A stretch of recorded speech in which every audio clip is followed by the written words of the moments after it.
আসসালামু আলাইকুম। Start edu চ্যানেলে আপনাদেরকে স্বাগতম।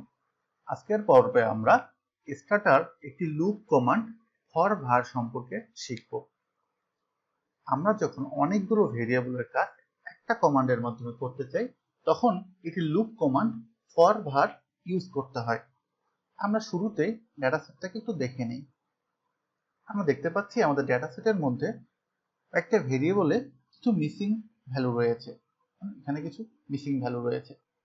আমরা ধরি জেন্ডারের ডটটাকে যদি 999 দ্বারা রিপ্লেস করতে চাই, তাহলে আমরা যে কমান্ডটি নর্মালি লিখি, replace gender equal 999 if gender double equal dot, অর্থাৎ যেখানে যেখানে ডট রয়েছে সেখানে 999 দ্বারা আমরা রিপ্লেস করবো। যদি ইন্টার দেই, দেখুন আমাদের ডেটা সেটে ওই ডটগুলো 999 দ্বারা রিপ্লেস হয়ে গেছে।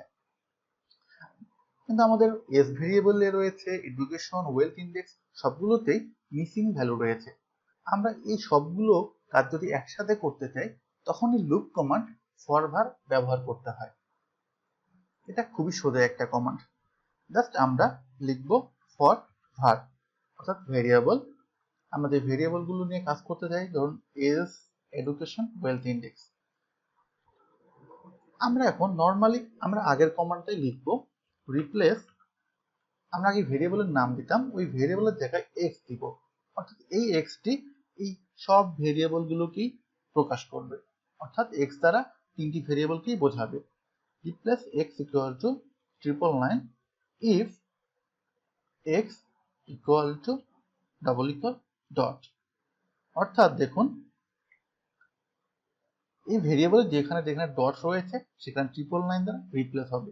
এক্সট্রা ভাবে আমাদের শুধুমাত্র ফর var কমান্ডটি লিখতে হয়েছে।